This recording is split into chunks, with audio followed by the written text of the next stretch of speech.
Patreon member shout out. We're underneath the plaque, we'll read, a plaque we'll read. Maybe someday when this bloody skull is dried, know our city is in ruins. When the greatest source of pride, a monument of thicks and ribs and gender crowds we... Hey guys, how's it going? It is I, the real Randy Chavez. Comment down below if you like the song Too Soon Is to the Sea. Comments, likes, and subscribes are a free way to help support the channel. Non-free ways are Patreon and smashing that thanks button down below. Everyone say hello to Dashi. Hello, Dashi. I'm the real Randy Chavez. Guys, if you're new, welcome. For not, welcome back. I love you all. So, today we do have a little bit to go over. As usual, we're up about 2% today on the day on OMI. Not as good as Bitcoin, which is up about 2.7%, but keeping neck and neck with it. And we were outperforming the markets. The Dow, the Nasdaq, the S&P 500 were up maybe like 0.2, 0.3% in total. So yeah, we're outperforming that, which is pretty good. And that is despite us going and only having less than 900,000 in volume right now. So we do have some Feesh news. Yesterday we had an option of either known as a koi boy, a thing with a rectangle, and then another thing with a rectangle that were airdrops on Feesh. They did want to be traded, and what was traded was two one-of-one Kazakhs. The Frank Kazakh stuff, the Labbits, which are really cool. And again, they were one-of-one, so this means that a couple of blockchains things on the Feesh were equivalent to two Frank Kazakhs, which were one-of-ones, which is really heckin' interesting. So again, this is when Feesh just has, what, maybe 2,500 Feesh that were minted? So not a ton, with a max of ever only 10,000 that could be ever minted. And I have 3, I might get a couple of others. Just saying that there might be a little bit more opportunities for growth and wealth growth in here, as opposed to just playing the game for OMI prize pools, which of course you can do as well, but for right now, I don't know what's going to be better long term. Betting on the OMI prize pools, which if you're really good at the game, which I am not, you can win a lot of OMI. If you are not good at the game, like I am not, then you might lose a decent amount of OMI. But even if you don't want to do that game, you could still play some unranked matches, get the prize pool, and then if you wanted to mint some Feesh, maybe at some point there could be some value there. Just my thoughts. So on Veve, there was a addition to the terms of service saying that gems may only be purchased through our services.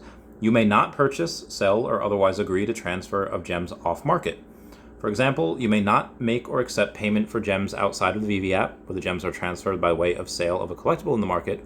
Evidence of engaging in off-market gem transactions will include repeated sales and or purchases of collectibles at a significantly higher value than what would be expected for such collectibles based on current market prices. Basically, you know, if you get through like all the intricacies of it, if you happen to buy a low mint, or if you do it once, it's probably going to be okay and they probably won't catch you. Probably, they still might. But if you're consistently buying Tobies for 5,000 gems multiple times, you're going to have a bad time. You're going to have a very bad day. So that does bring me to another thing where if you have I just got KYC. Shout out to that. Comment down below if you have the KYC.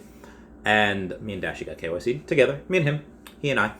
And what we decided to do is we checked on other people that had not had it yet. And a buddy of mine, which had on the web app last week, had purchased 10,000 gems and 7,500 gems on the app, on the web app, not, buying gems forever, not buying off app. And turns out today, the same person says, oh yeah, you're only allowed to buy 500 gems per week, which is not a lot. Now, with this person has not had the opportunity to do KYC yet, which is fine. This is probably a temporary thing, but this also comes on the fact that a lot of other people are getting KYC. There is kind of a little bit of a very big bear market, and there's a little bit of a gem squeeze going on because we have people that are selling stuff because they know San Diego Comic-Con is coming in about 2 weeks from by the time you're seeing this video, and there's going to be multiple drops per day, and there's probably going to be very good drops per day. There's going to be con exclusives, and there's Marvel's going to be doing some big stuff. Are we going to get specifically big Marvel drops? I don't know, but them and Disney are doing some pretty big announcements at Comic-Con. I'm pretty excited for it. So, moving on. That figure in the next, they might have maybe 15, 20% of people KYC'd right now, and maybe by Comic-Con they might have 80%, give or take, but probably by that point or that after, you're going to have everybody KYC'd, and you're going to have a good amount of money coming in here. Just my opinion. Also, speaking of Feesh, I forgot to mention this before. Kobe Collect says, hey, when Feesh market? And Brock McBlockchain says, OpenSea, etc. has been since day one. And Kobe Collect says, I meant when Open Feesh see. And Brock says, building my own marketplace? I've tossed around the idea, but I think there's other stuff that I'd rather build currently. So at some point in the future, you might see a Feesh marketplace. So Hello K has tweeted, Veve Official has the best payout system in the space at the moment. And again, this person has a BatCal and invested very heavily into Hero, and also says Veve has the best payout system in place at the moment. Continues on to say, literally 1 minute to get Ethereum or various other cryptos on your account. Super smooth. And this does come when he retweets niftyswaps.eth. It says payout activated, paid out some Veve Official gems straight into ETH, took 1 minute. And Foster Hilt, having a little bit of fun, says, but you can't activate it unless you have 1K gems, bro. Veve doesn't have it, bro. Veve's a scam, bro. Just having a little fun. I just thought that was funny. That was pretty good. I love Foster Hilt. Sorry, some more Feesh news. I tried to get it all in one, but the screenshots are crazy. Robin Blockchain says, hello, good sirs and madams. Customizable mechs are nearly here. So this is you could make some of the mechs one-of-ones, and then Akomi and Puddin Cheeks also give those eyes. And there was another thing. So I've talked to Brock Blockchain quite a lot. He'll be on the podcast on Wednesday, 5:30 p.m. Eastern Standard Time. But Adam Awesomeface, which you guys might have seen on my streams or on other people's streams, sometimes he comments butt stuff.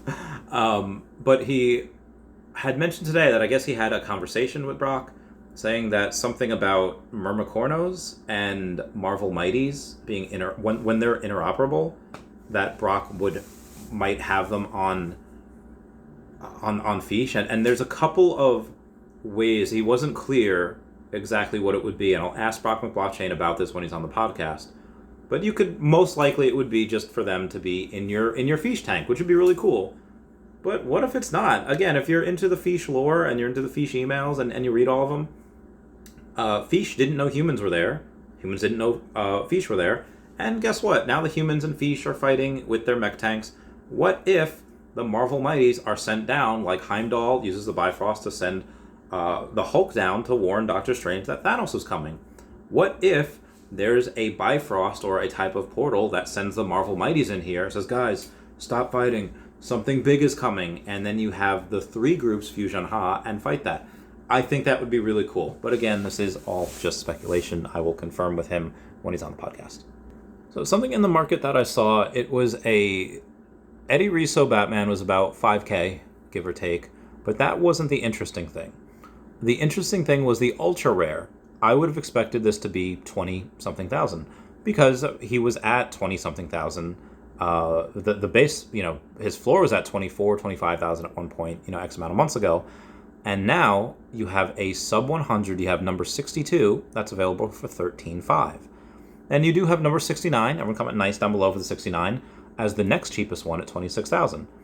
Now, if that 13.5 thousand wasn't there, I would say okay, you know what, maybe the 69 sub 100 might be a little overvalued right now, but it is a meme number. It is, the first error, because Eddie Riso does have a first edition on him when he shouldn't. There shouldn't be anything. It shouldn't be first appearance. But although there is an argument to say that he probably should, because it is a different Batman. But anyway, what we saw was that if that 13.5 wasn't there, that 26 would have been the next best deal. So I think that if you're able to get a sub 100 Eddie Riso Batman for less than 3x the floor, I think that's not a bad idea. So moving on, we do have Blockworks. Funny how Blockworks is popping up all over the place. Maybe I should talk to somebody from Blockworks. Anyway, they report that FTX CEO says we have a few billion to support the crypto industry if needed. The CEO also believes that the worst of the liquidity crunch has likely passed. I'm not so sure about that, but for the most part, I am happy that they do have a couple billion to support the crypto industry if needed. So on Instagram, we have Metaverse from Meta saying that share digital collectibles with followers and fans, because wallet connection process on Instagram is super clean, intuitive, and simple. So securely connect digital wallets like Trust Wallet and Rainbow. Share your collection from multiple blockchains. You'll be tagged in the digital collectibles you created or your own. So like Twitter has, you can put your profile pic as an NFT. You're probably going to be able to do that with Instagram pretty soon, and then maybe Facebook afterwards. So speaking of connecting things, Fortnite has a bunch of things like Superman, like Thanos, like a bunch of things that we have as NFTs on Veve. They happen to have it in their game. Now, do you really own those skins? I mean, I guess you could buy them. I don't think you can really sell them. But what they did have is teases for Goku. And why I thought this was really interesting is because, again, a lot of the stuff that's on Fortnite we have as NFTs. Dan doesn't just follow Crunchyroll and Funimation just for his health. Dan Crothers I'm talking about. And, with them bringing on that Japanese Discord and us following them and at Comic-Con, what is the next biggest thing outside of comics? It's anime. At Comic-Con, like that, again, that's my wheelhouse. This is what I do.